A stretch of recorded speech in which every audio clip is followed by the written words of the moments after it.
Hi, everyone. I'm Leah Solivan, and this is Breaking Precedent, the podcast where we dive deep into the stories of innovators who are pushing societal boundaries, challenging precedents, and setting new ones in their fields. My guest today is Lynn Jurich. You probably know Lynn as the co-founder of Sunrun, the company that redefined how we think about energy. Not just clean energy, but consumer-led, distributed rooftop power. She pioneered the solar as a service model, scaled Sunrun into the largest residential solar company in America, took it public, and led it through a multi-billion-dollar acquisition, all while navigating crises like the 2008 recession and nursing a newborn baby during an IPO roadshow. True story. And now she's at it again, breaking precedent in an entirely new domain, women's health and longevity, with her new company, FlyMD. She's moving from solar panels to stem cells, from kilowatts to epigenetic age, and asking, what would it look like to design a healthcare system that actually works for women's biology,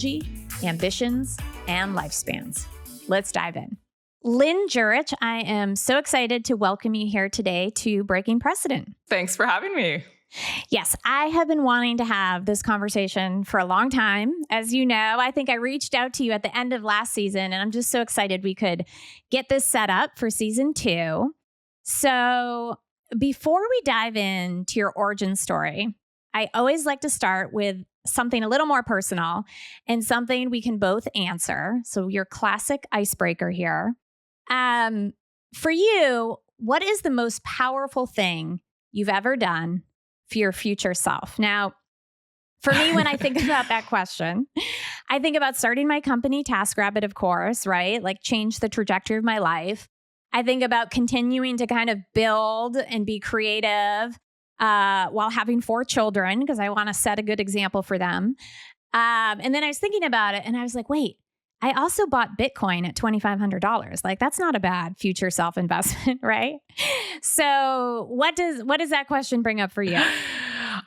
So many things, but if I had to choose one, it would definitely be strength training. Heavy resistance strength training.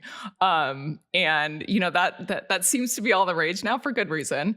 But I was really fortunate that my mother, when I was in junior high school and high school, she lifted weights. She went to the gym before work at 4:30 in the morning and lifted weights. And I remember some young women in their 30s worried about their body composition at the time and doing a lot of cardio. And my mother said, you know what? The best thing you can do for your body is get on that bench press.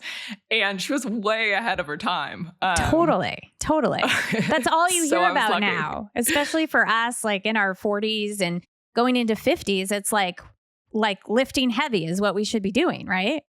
Absolutely. It's such a key anchor habit for so many things for me.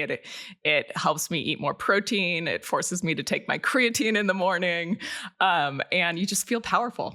So isn't it interesting, Lynn, how your mother is the one that kind of, you remember that about her? She was a role model for you with that. And, I was like, I like to continue to build and be creative because I want to be a role model for my kids. So it's like, comes full circle.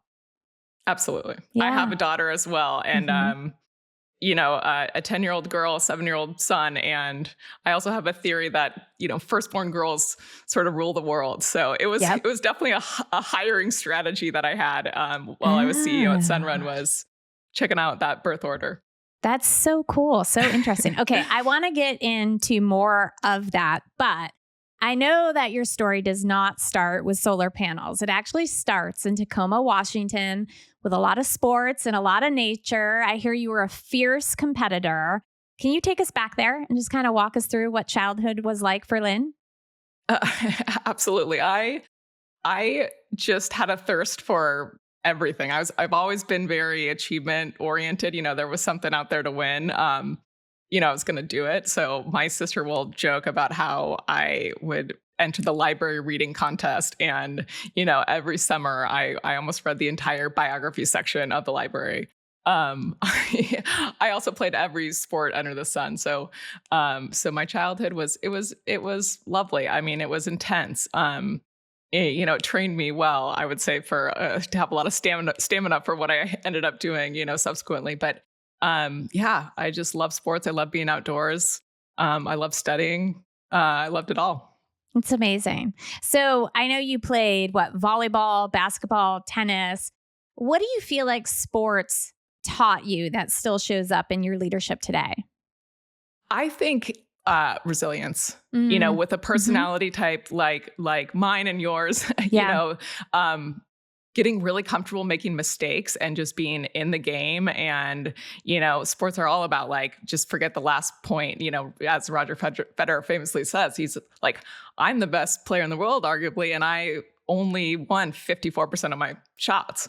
Yeah. And so I think that the teamwork, the camaraderie. I mean, I still, one of my greatest moments is, when our volleyball team won the league championship, and just like that feeling on the floor in a huddle with your teammates is like nothing else. It's amazing. Do you feel like that resilience is something you were born with a little bit, or do you think that sports really helped bring that out of you? I think both. Okay. I think both. And also, we'll get into this a bit later, I'm sure, but it also gave me this relationship to my physical body. And I think in my leadership style, one of the things I kind of evolved into was really understanding the body's wisdom when you sort of make decisions and things. So I think that really, that skill set of like sort of living in the body and really understanding your body has served me well in terms of, using that wisdom for decision making, for hiring decisions, for other things that you encounter at work. Mm-hmm. I love sort of the note of finding that balance between, the physicality and the emotional nature of things, and bringing that into your leadership. I feel like not all leaders are able to do that, but I think it's probably something unique that you've been able to harness. Yeah, it's, one of the things I'm most proud of, I would say, is, I started with this very outcome oriented, intense drive. And I moderated it over the years, not to not have the intensity, but to lighten it, it. So, bringing some, lightness and fun into the process is something that, is always a challenge as a leader, particularly when you feel like you're in a high stakes existential type of moment. But which is like really, all the time. Which feels like all the time. Yeah, exactly. Yeah. So, but if you can bring a little bit of that lightness and fun, I just find that the team executes better. That's amazing.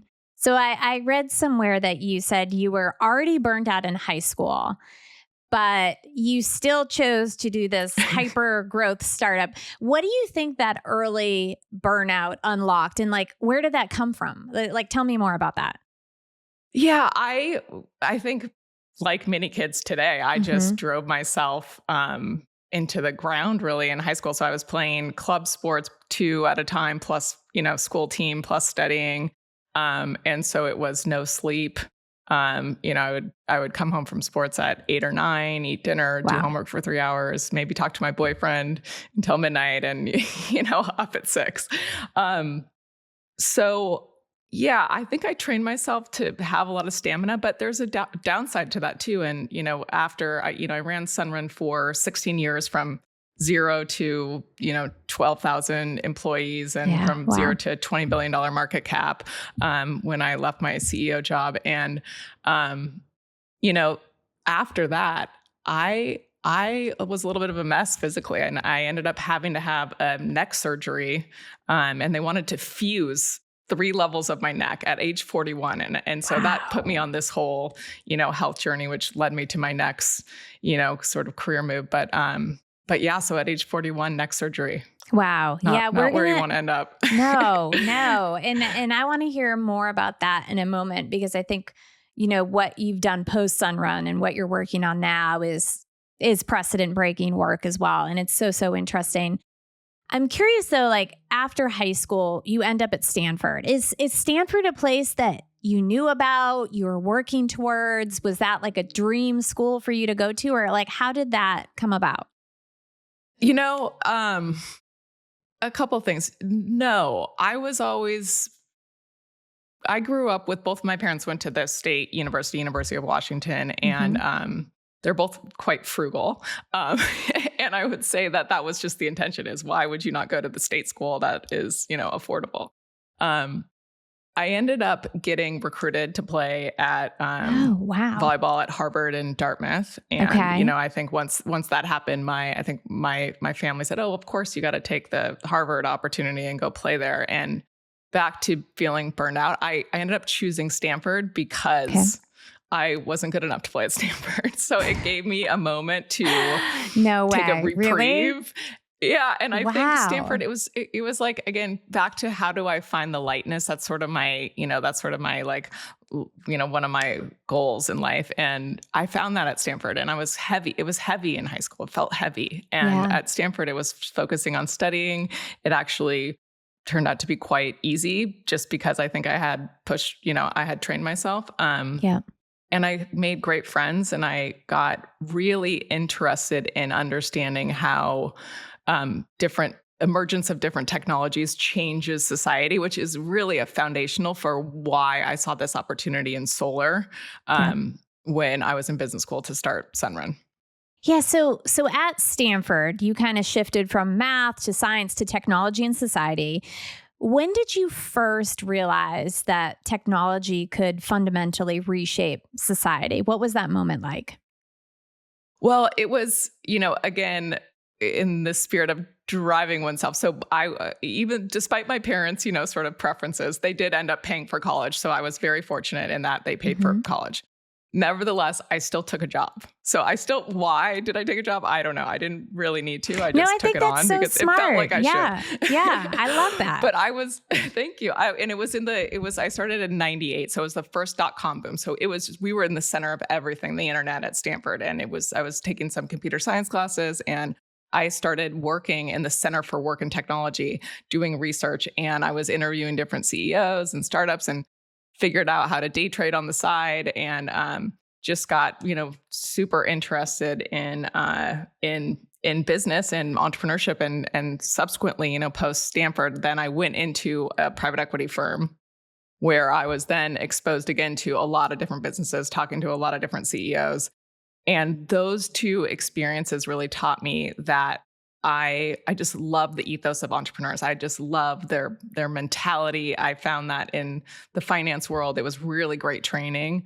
But it was so much more about how do I protect my little slice of the pie versus growing the pie. And I just wanted a piece of that entrepreneurship. I had, been around it for all my Stanford undergrad years, plus while I was doing the private equity job. Okay. So looking back at your time at Stanford, do you see kind of the first moments where you might have started to question what I call sort of precedents in society, these invisible rules, right, that shape industries? Do you remember thinking like, why is this work this way? Or how could this be different or better? Like, were you always thinking that way before you started Sunrun? Or like, where do you notice that to start to creep into your consciousness? That's a great question. Yes, I think this beginner's mind, kind of taking a step back and looking at first principles, and then sort of challenging things that are entrenched, has always been there for me. And for solar in particular, it was so clear that what was going to be breakthrough about solar was that it was distributed. It was a distributed technology. And what everybody was stuck in the mindset of energy, where it's big centralized power plants and people were building these big solar farms. And I thought, no, that's not the way to go, actually. The power grid is so inefficient and underutilized, because you have to build it all up for peak power. So there are a significant number of power plants that run less than 5% at a time. And so the insight was, wow, we could really make such a much more efficient distributed system if we put the solar on top of the roof. And, and again, everybody sort of looked like that was crazy, or that was going to be just sort of a hobbyist thing that people do in Humboldt County. But, the theory that my co-founder and I had was, no, once we get this machine up and running by putting these, little mini solar, power plants on people's roofs, it's going to scale actually faster.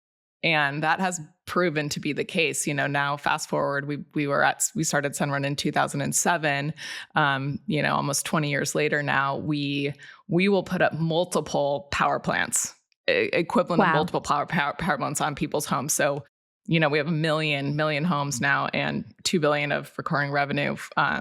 And I can, tell you more about how I see it really shaping the grid. But yeah, that was the insight. And again, when I, like the good student I was when we had the idea for Sunrun, I went through the Stanford database of everybody who worked in energy, called them up, ran the idea by them, and 100% of people said we were crazy. And what was their feedback specifically? Like what part of it? The solar as a service, or that people would want this? Like what was their pushback? Yeah, the pushback was that the financing would be too complex. So, the model that we invented to make solar affordable was solar as a service. So we would pay to install the solar panels on someone's house. So it's free for them. We own the system, and then we sell the electricity to the homeowner. And it was there's a huge chicken and an egg problem getting the business stood up, because we needed to, it was expensive to build these systems one by one. And the way we were financing the business was to basically raise money against the 20 year of cash flows that we would get from the homeowner. Wow. And so we had to aggregate enough of those to get enough capital to make a bank interested in underwriting and understanding the risk.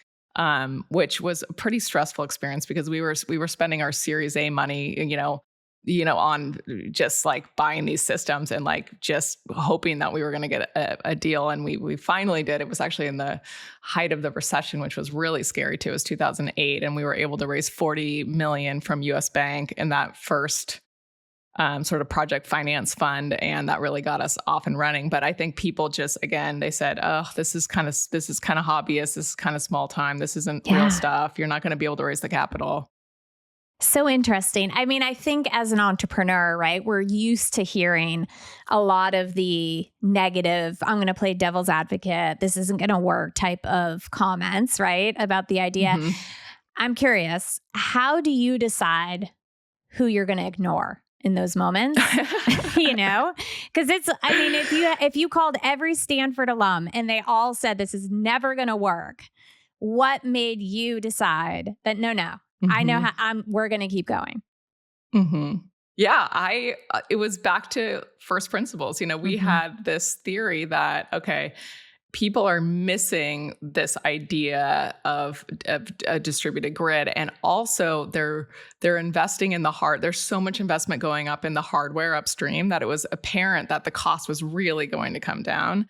And also the retail price for electricity is so much higher than like wholesale price, because half of the cost of what you pay for your electricity, more than half, is transmission and distribution lines.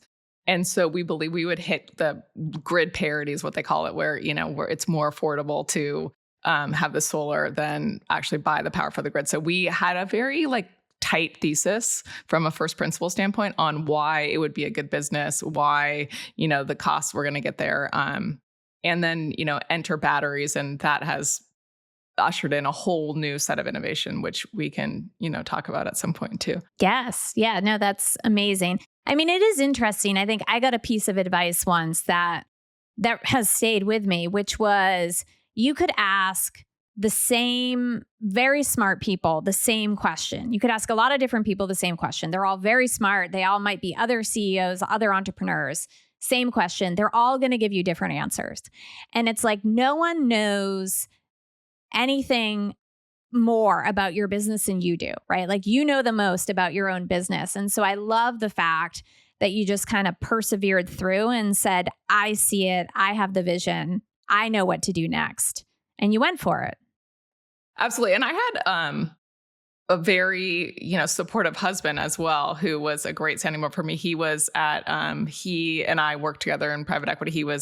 We were married while I was at Stanford Business School and he was at Harvard Business School.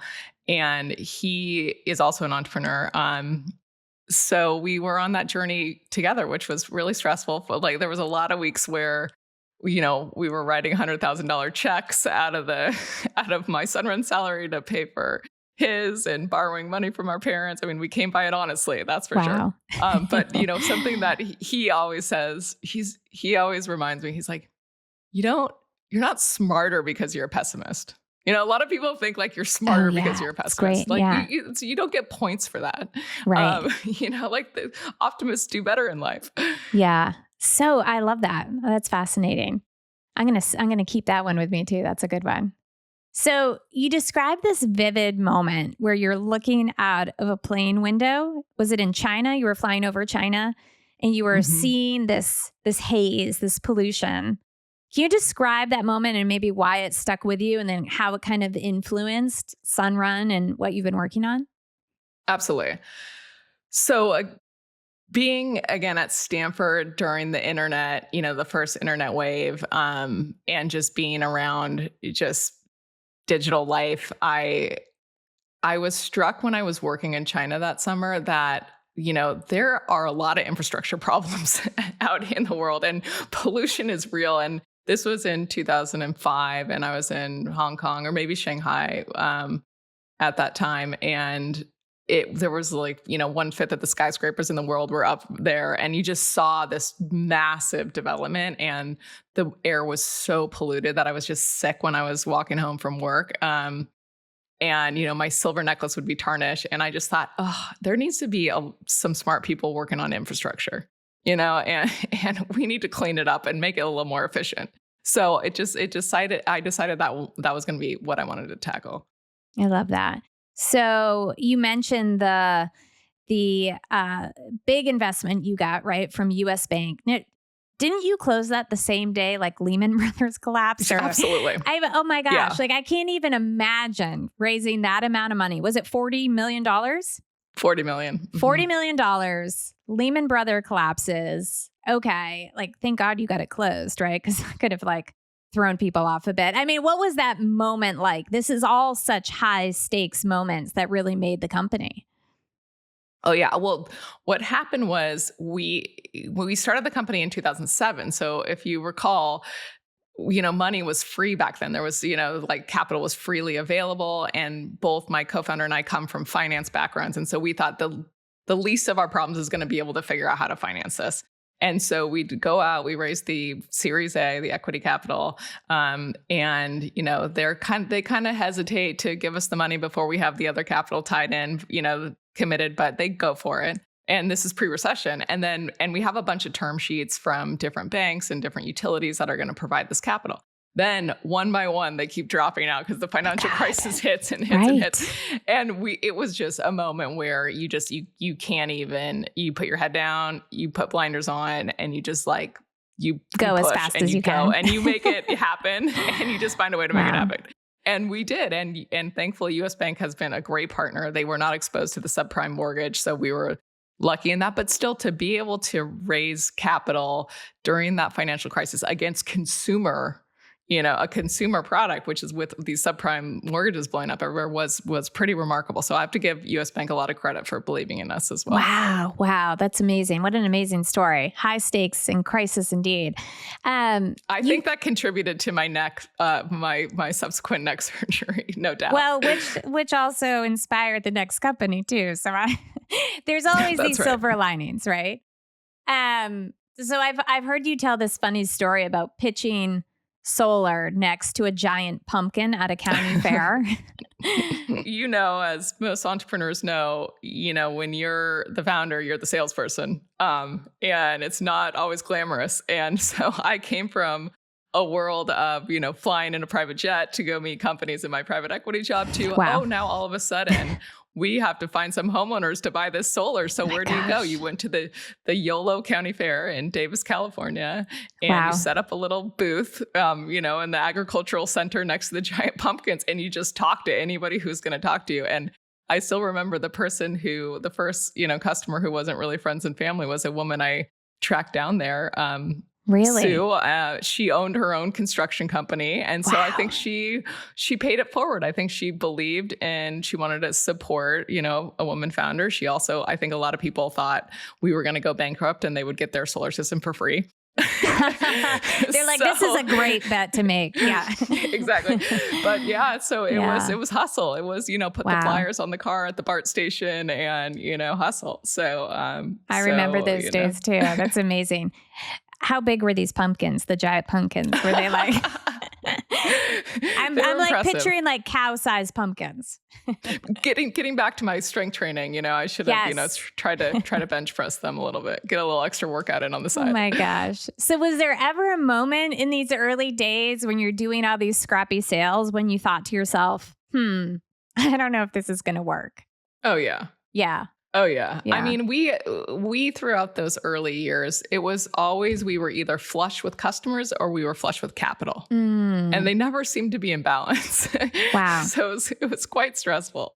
And I went through, we ended up raising, through a Series E before our IPO. So we raised a lot of capital. So we were constantly, the challenge of that business was it's so capital intensive and labor intensive and complex that it just was a very demanding job. If you think about it, we operate in hundreds of different utilities. Everything is different. It's regulated at the state level. So, you're constantly, dealing with governments and lobbying and, threats of unions, and the utilities are your enemy. And then yet you also have to raise billions of dollars of capital every single year to keep it funding. And you have, a huge distributed workforce. So it was a complex business to run. Yeah. Super complex. I mean, I've heard you say that you wouldn't wish this business on your worst enemy.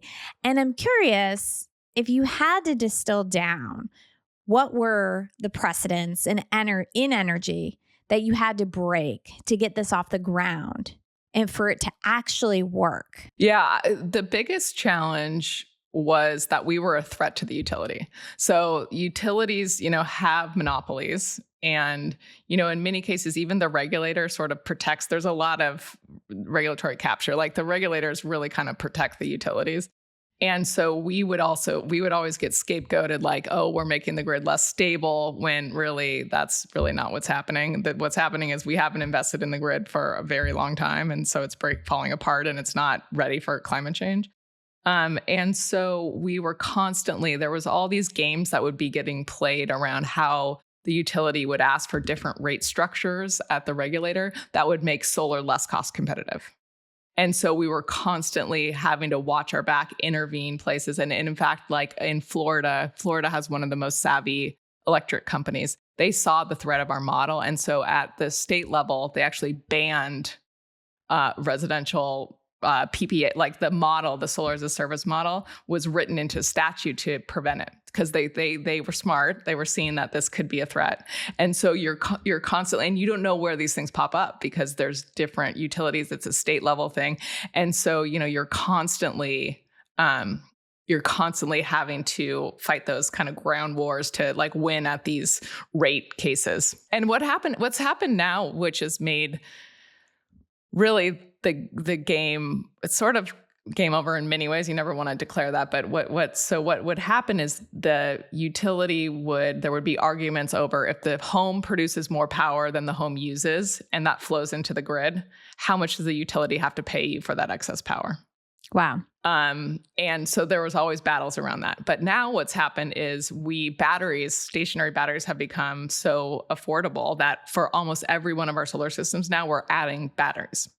And so what we can do now is we don't have to worry about that battle anymore, because we'll just store the extra power into the battery.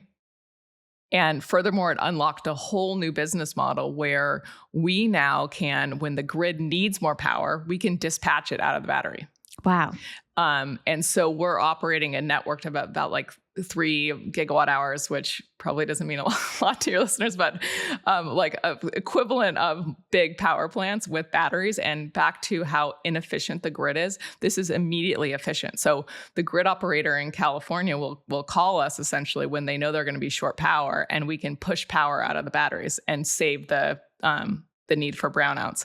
So it's really interesting how this business has evolved. It's really still early days, I think, with Sunrun. So I still serve as executive chair, and I was running it for 16 years before I did that. But I still think that this is early innings with what that company is going to achieve. So it sounds like part of the precedent you had to break was actually working with or maybe aligning incentives with these old traditional stakeholders, these huge utility companies. Is that right? Correct. And also that our capacity is real capacity that they can count on. So what's happening right now a little bit is we're kind of building two systems that aren't talking to each other. So everybody knows we need way more electricity on the grid, especially given demands from AI, and we need more clean energy. So 40% of energy right now is renewable. So we need double the amount of energy, plus we need to make it clean. So there's a lot of energy that needs to be made. And, and then the utilities are, out there, building big transmission lines, big power plants and all those things. And we're saying, well, yes, you should do that, but that, those take 10 years to put into effect. So why don't we work together? We can put up, the equivalent of that on homes with batteries and solar much faster, and consumers will pay for it. So it's a system-wide, it's more efficient. So why don't we do some longer term planning around what we're going to be able to put up there over the next, 5 to 10 years before you start saying, hey, we need to build this huge nuclear power plant. And so unfortunately, the system is not set up for those to talk to each other very well or to plan very well. And so that's what we're trying to do now is, we used to try to get into programs with utilities to say, hey, why don't we'll do a program with you. We'll commit this many batteries so that you can count on this power. And they're so hesitant to do that because they don't control it. So it's, it's still, again, early days in how those models evolve. But what is real is that consumers want it. They want the solar, they want the batteries, the power continues to go out, and we can operate the home, without the batteries. So yeah, we certainly need that here. Our power is always going out. We'll have to talk after. I'm always never afraid to get another customer. And we're, in this wildfire territory. So they always just turn off the power too, sort of preventatively. So it's crazy. So you took Sunrun public, having just given birth to a newborn baby. How old was the baby when you took the company public? When we started the roadshow, she was 5 weeks old. Oh my gosh. It's a lot. It's a lot. I remember. Yeah, I remember it's a lot. You were wearing that iconic yellow blazer for Sunrun. So perfect.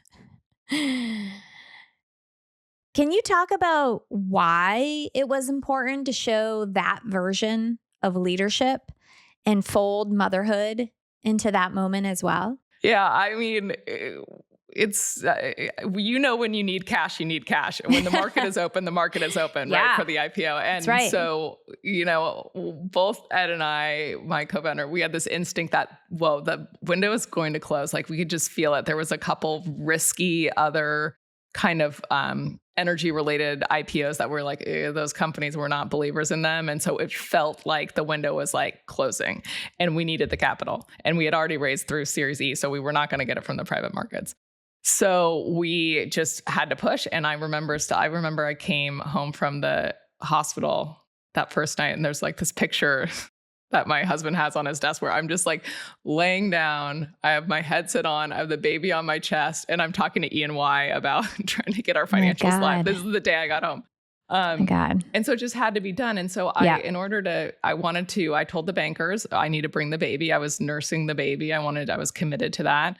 I told them I needed to bring my mother along to make sure the baby was well taken care of. So I put my mom, the baby, on the airplane with us. We did the roadshow. And then, we have this beautiful picture of the 3 generations of ladies at NASDAQ on opening day. And my daughter is really proud of it. It's fun to share those stories with her. Absolutely. It's incredible. I feel like that was such a powerful moment of leadership. Certainly precedent breaking, right? To see you as a young mother with your newborn and your mother ringing the NASDAQ bell.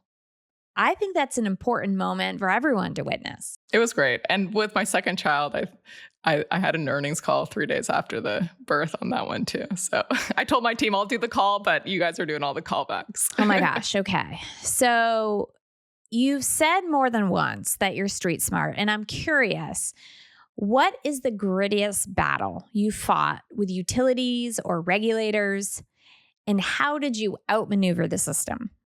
Yeah, absolutely. I think probably this was in Nevada. So Nevada, again, getting back to utilities don't really want to give up their monopolies and their good businesses. And the utility there was owned by Berkshire Hathaway. And you even read in, Warren Buffett's letters about how utilities are such good businesses. Like, yes, who doesn't love a monopoly with a guaranteed, rate of return? And we were a threat to that business. And so Warren Buffett is himself actually personally was lobbying against, rooftop solar in that market.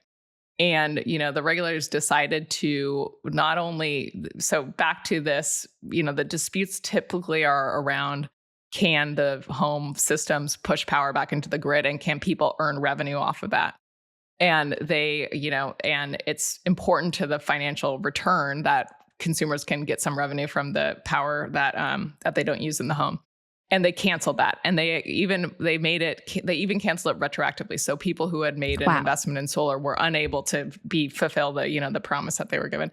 And we just, did a lot of ground game. We hired some lobbyists. We got people we found allies. We got on the ground and we got it overturned. And, and it was, really meaningful because the overhang on our company from an investor standpoint was utilities can basically change these rules anytime. And so there's no confidence in sort of the long-term, cash flows of the business. And the fact that we were able to, basically defeat a really powerful utility with Warren Buffett's, support was exciting. Yeah. Talk about resilience. Going back to sports in high school, right? That's incredible. That resilience to push through so that you remain the chairperson of Sunrun, right? Yes.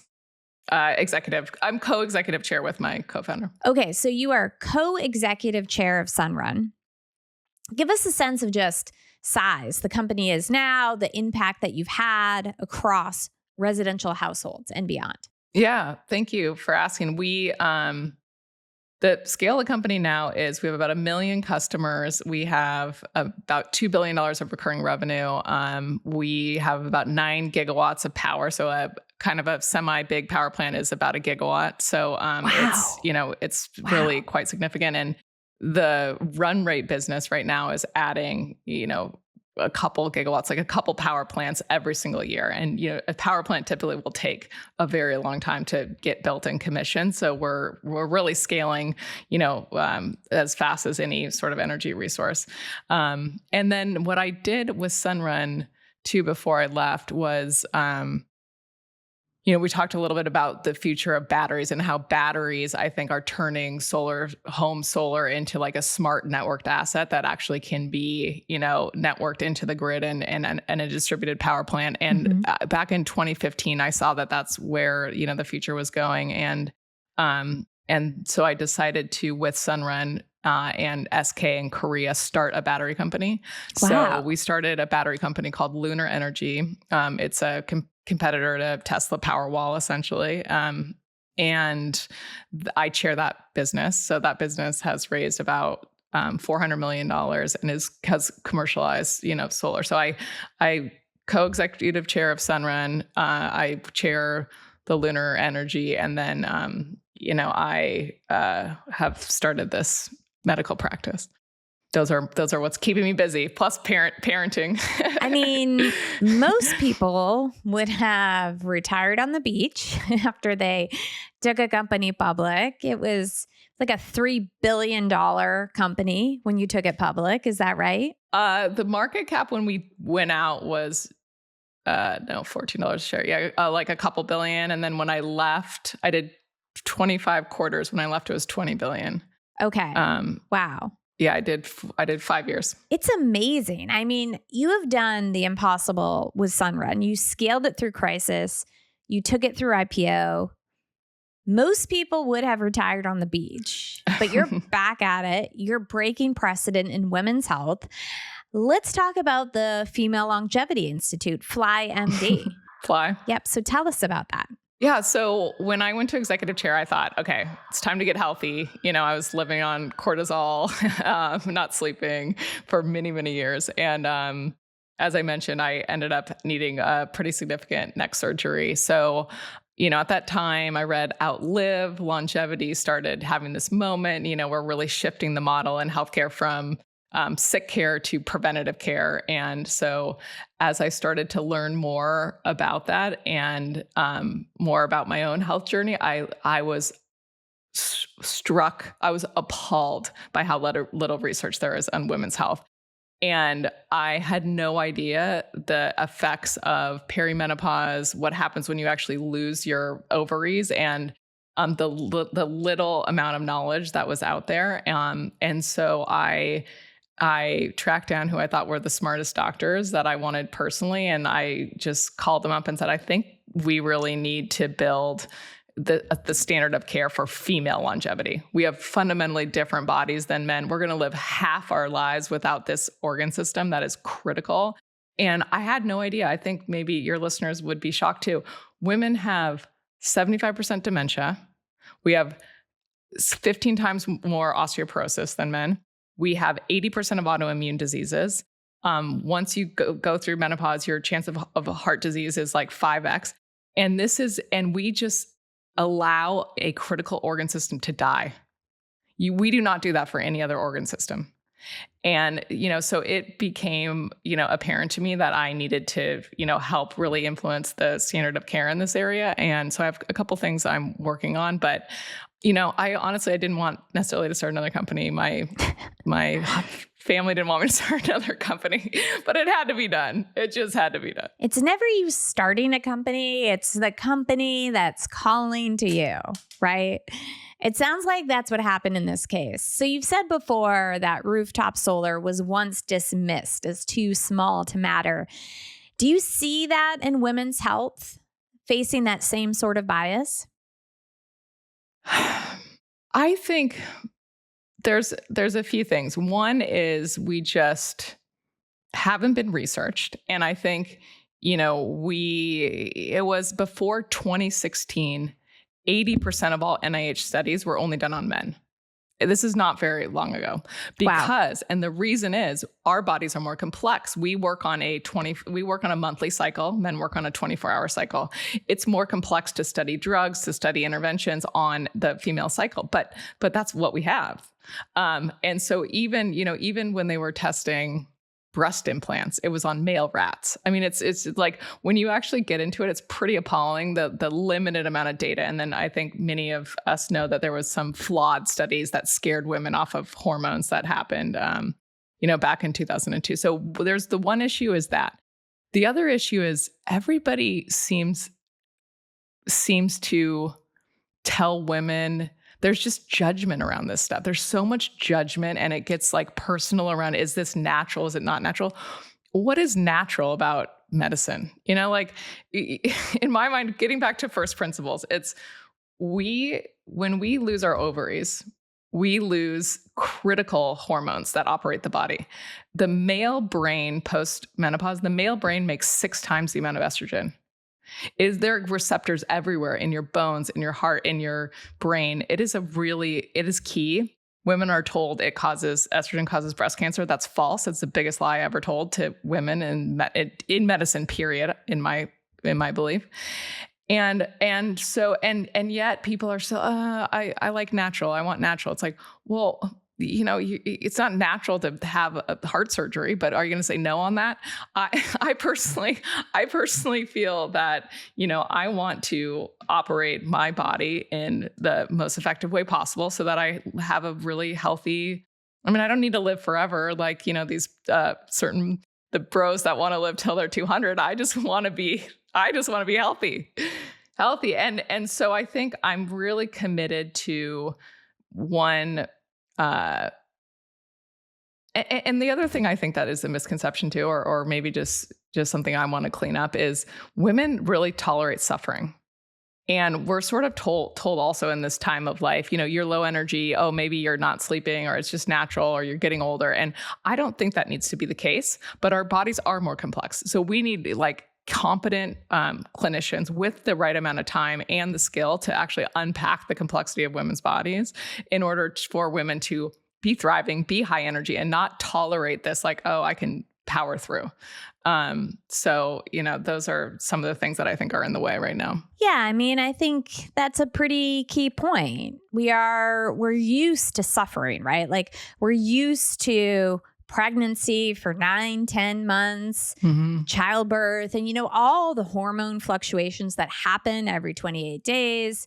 Right. So I think we're just kind of taught to kind of suffer and push through. And there's a precedent there, right? I mean, don't ask questions, don't push back. It's just one of those things. I mean, I remember going into my OB when I was pregnant with my first child, having all of these sharp, like paralyzing pains, like laying in bed at night paralyzed. And my OB was like, "Yep, that's just pregnancy." Like, nothing you can do. I can't help you, right? So we're completely brainwashed all the time not to complain about things, right? And just like continue forward. And we also don't really know that much about our bodies. I mean, we don't really understand, again, because medicine is really based on this 24-hour a day sort of kind of clock, and it's really disease care. It's not really preventative care. And the other thing is, when you get to a certain age, a woman, you're sold so much crap. What supplement should I be taking? I mean, what should I be intermittent fasting? Should I not? And the science is good enough now with like the testing that's out there to get really precision medicine. And so one of the other goals I have for the patients in my practice are, we will give you very precision what works for you based on your biology, based on your blood work, based on real evidence in your own body, and teach you habits around what nutrition habits might work, what supplements might work, what fitness routine might work for you. How do you actually tackle your sleep and stress management? And so, what we're really building and really pioneering is this like very precise precision care for women that also really tackles women's issues around, again, gut issues. Like 80% of gut issues, women have gut issues. I mean, it's like that. It's the hormones. It's just unpack it, and get women answers so they feel good. Yes, I love that. I mean, healthcare is, who doesn't love that? Healthcare is littered with these outdated precedents, from insurance models to trial designs, right? And you said it's kind of locked women out for, decades, or since really the beginning of medicine. Which precedents do you want to shatter first with FlyMD? I think first is competent understanding of hormones in the perimenopausal phase, because I think also there's, your hormones are all over the place during this phase of life, and people don't realize that perimenopause, which is, precedes menopause, is on average 7 years. It's a really long time. And I believe this, so if menopause is 51 on average, so you're starting in 43. It's younger than you think. And these are prime periods of a woman's life where women should be out there in leadership positions, feeling powerful at work, running the military, running the government. And instead, what I had witnessed is some people losing self-confidence, not sleeping well, and having sort of brain challenges. And these are all real. And so, but they don't have to be. And so really competent people who actually can map what's going on with your hormones, start to explain to women how you might be able to supplement that way before menopause, to, and also do it in a way where you're not afraid of the hormones. We're still living in this legacy shadow of somehow estrogen and progesterone, somehow this is dangerous, somehow you're lesser than if you're supplementing this. No, the reality is we lose a key organ system in our body, and we're going to live half of our lives without it. Why would we not want to function a woman's body during their most healthy time of life, which is when they're fertile? So I am really passionate about competent people taking the time to and it's complex, right? Because a lot of the telehealth companies, the 15-minute appointments, they don't have the time and or the skill or training to actually measure women's hormones, measure it multiple times, try different doses, actually see how much they're absorbing. And so I really want to influence, how can we influence that standard of care so that it becomes part of the insurance model, so that it is the standard of care, because women, deserve it, and it can be done. So, I'm passionate about that. So I'm doing the business right now is it's a concierge medicine practice in San Francisco. So we're, pioneering it on a small population. But what I'm also doing on the side is trying to sponsor research to really start to understand and influence how we might be supplementing, how we might be supplementing hormones that really sort of is closer to like the physiological way the body works. So you talk about moving healthcare from sick care to health span, right? So what does that shift look like for the everyday woman? It means so one, people don't realize that when you develop chronic disease, it is developing 20 years before it presents itself. Mm-hmm. So if you're getting Alzheimer's at age 70, it's starting at age 50, really. Similarly with cancer, similarly with heart disease.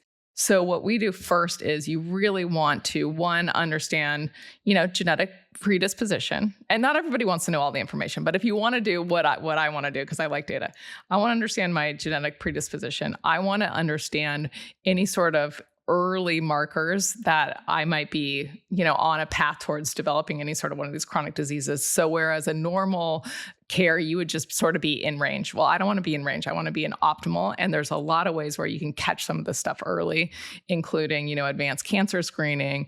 And then furthermore, I think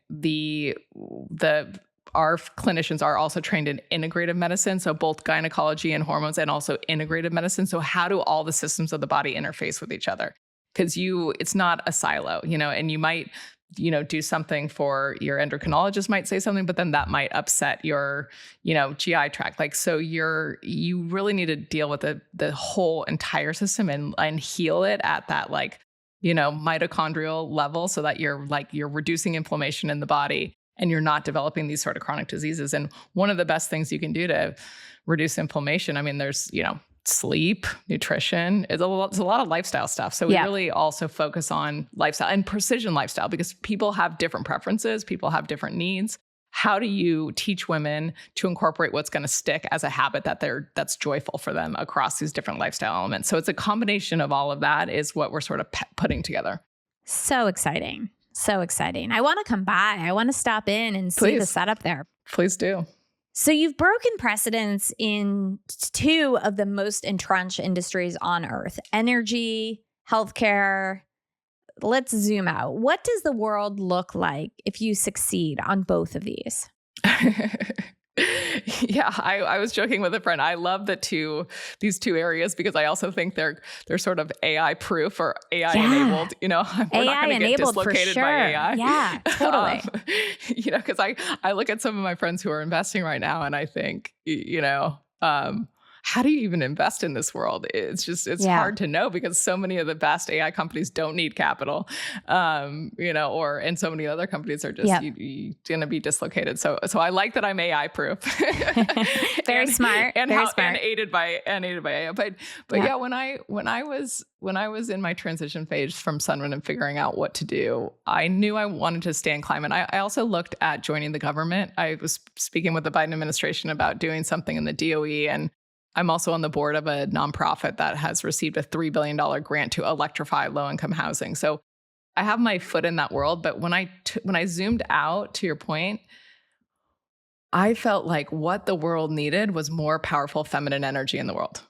Love it. Just women in leadership positions. And that's really the spirit of what inspired Fly, and for me to, get out there and get women really thriving. Because I want them out there in the world with that powerful energy. So my hope is, one with Sunrun, that we're able to, make a big impact on clean energy and making the grid way more stable and clean. And two, with Fly, getting more powerful females out there. Great. So you've talked about this abundance mindset, clean energy, longer, healthier lifespans as upgrades, not sacrifices. Why is that framing so important? Yeah, thanks for asking. I think the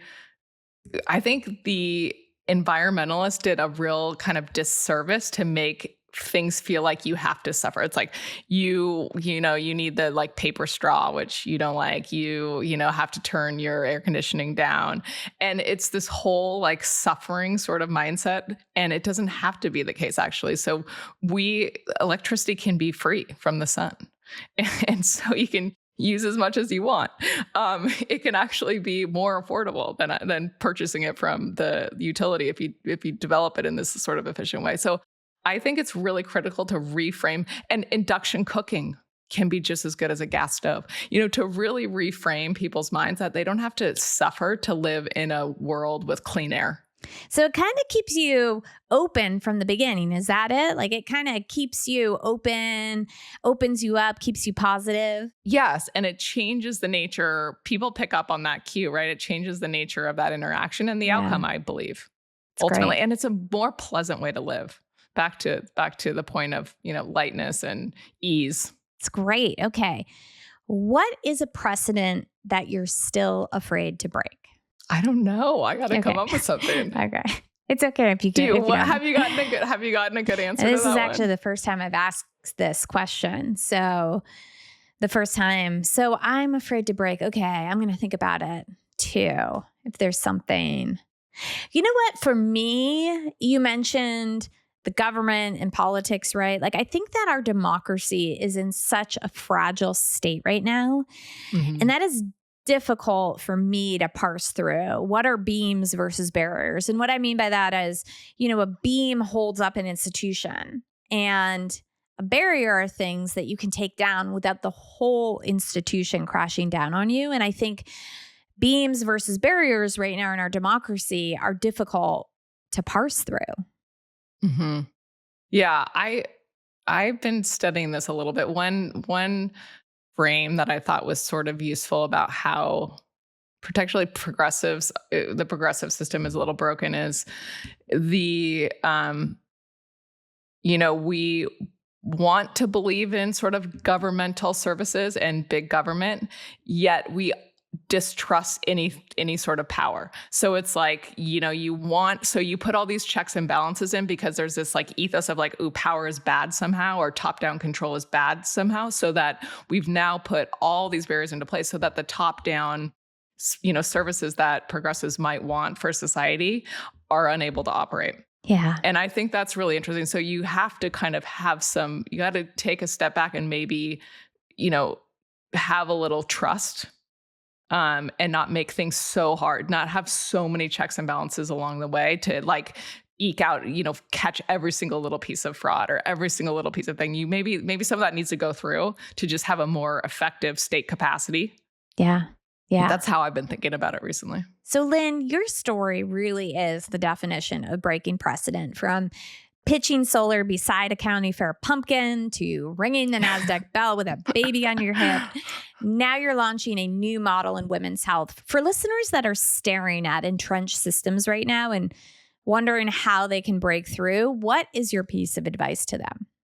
My piece of advice is to use the mantra, all people and circumstances are your allies. I think, particularly when you feel like you're going to come in for, sort of ready for battle, you can have that, and you can miss opportunities where there is more of an intersection. You can miss opportunities where there could be more collaboration, and it might not be as hard as you think. I had a yoga instructor who would always say to me, if it's hard, make it easy. If it's hard, make it easy. And that's another thing I sort of say to myself, along the way, because it is going to be hard. But if you just, some of those little like mind shifts, they just give you the extra energy and kind of nervous system piece to be able to have more stamina. Awesome. Lynn Jurich, thank you so much for joining me here today. This was great. Thank you, Leo. It's my pleasure. That was Lynn Jurich, a founder who didn't just build a solar company. She challenged the entire energy economy, and she won. And now she's doing it again, this time in women's health, proving that precedent breaking isn't a one-time act, it's a mindset. If you're building something in a space where the rules feel outdated, or you're just asking, why do we still do it this way? This episode is your permission slip to go build the better way.